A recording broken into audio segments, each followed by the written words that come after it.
To weigh or not to weigh, that's the question. It seems like it's very common advice that if you're going to try to lose weight, you should just ditch the scale. And I understand the reasoning behind that, because getting on the scale every day certainly isn't without pitfalls. But if you keep those pitfalls in mind, I think the scale can be a great way to track progress along the way. Now, there are two other methods that you can use. In fact, I think you should use them because I think that all three really work together. Measuring is the first. So that's usually what's recommended. If you're not going to use a scale, you should just measure yourself. I think that's a great idea. And also, I really like the idea of weekly photos. I wish I had done that when I first started. I just didn't. But being able to go back over 4 or 5, 6 months, or even a couple of years and see those weekly progress photos, I think that is a tremendous idea. So don't forget about doing that. The scale itself, however, does give something that measuring and photos don't, and that's immediate feedback. I mean, after all, many people come into keto or carnivore or a host of other types of diets to lose weight.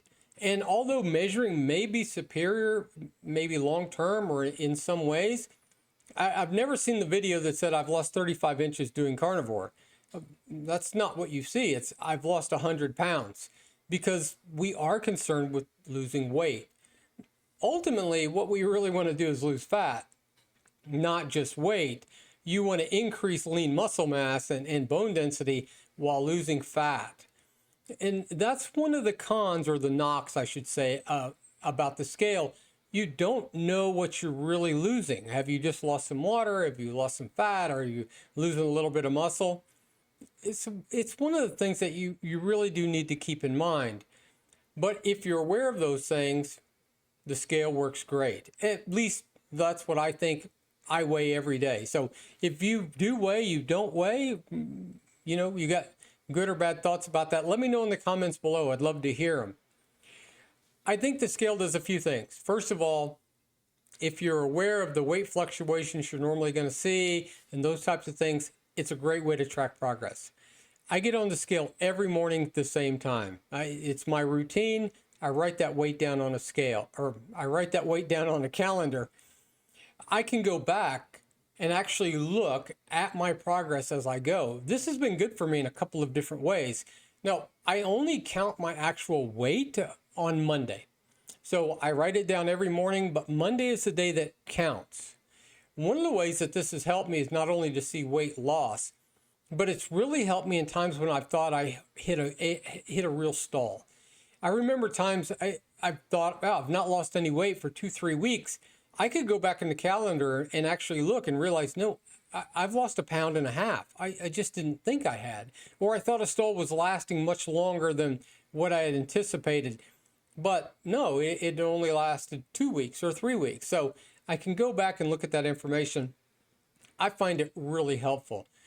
The other thing with getting on a scale every morning, for me, it gives me a certain level of accountability. I know I'm going to step on that scale, and I know that what I eat the day before is often going to impact that. So it has really helped me along the way to stay accountable, especially over the weekends, because that Monday weight is the weight that counts. A few things that you really need to be aware of besides just normal fluctuations. Water weight is a lot. A gallon of water weighs 8 pounds. Don't forget that. So, a quart of water weighs 2 pounds. You drink a quart of water, you weigh 2 pounds more than you did before. And that's one of the reasons why people a lot of times discourage getting on a scale, because you are going to have natural weight fluctuations. I say get on every day, count Monday as your weight, and just be aware of the fact that your weight's going to fluctuate from day to day.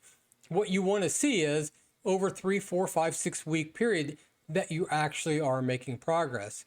And again, that's immediate feedback as opposed to measuring or taking photos, where you're not going to see immediate differences when you're just putting a tape measure on, or maybe in your weekly photos. You will eventually. The scale gives you some immediate feedback for that. You should never forget about non-scale victories, is the way people usually describe them. And that's just how you're feeling. Especially if you're doing keto or carnivore, after the initial kind of transition period where you're really not going to maybe feel your best, you will start to feel a lot better. So remember those things. Just because the scale's not moving as fast as you'd like, you're going to feel better. You're going to have more energy. Your health is going to improve. Don't discount those things. The other thing is, I've heard a number of anecdotal stories, primarily about women, where they will begin to put on lean mass. So they're going to increase their muscle and their bone density while losing fat at the same time. The scale doesn't move that much, but they actually do, they go down in dress size. Maybe they've only lost 2 pounds, but they've lost 2 dress sizes along the way. Don't be discouraged by that type of thing. Again, what you want to do is lose fat and gain muscle. Even if you weigh exactly the same, you're 2 dress sizes down, I mean, you should be celebrating about that, because that's exactly what we want long term. If you are going to use the scale to track your progress, it's really important to do it in a consistent manner.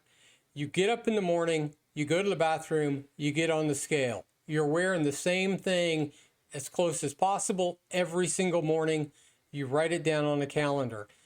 Be consistent. If you're weighing in the morning with clothes on, before you go to the bathroom, after you go in the bathroom, weigh in at noon, your weights are going to be all over the place. And that's really not what you want. We're going to have enough weight fluctuation with water and different things like that, you know, to deal with. So you want to really try to be as consistent as possible when you get on the scale or when you don't. I also have a SMART scale, or a body composition scale. Now, there's some debate out there as to how accurate those are, but I find mine to be consistent. So even if it's off slightly on the percentage of body fat or the percentage of lean muscle mass, it's at least consistently off in whatever amount that it is. I think that's a great idea as well. You then can actually see, or at least have some idea of progress on the amount of fat that you're losing, visceral fat that you might have. Again, it's not like going to get a DEXA scan or anything like that, but it is a way long term, over 3, 4, 5, 6 months, to see what kind of progress that you're using. So pick up a good scale. If you want a body composition scale, get one of those. Track your progress, measure yourself, take some photos, and enjoy the journey along the way. Thanks for watching. We'll see you next time.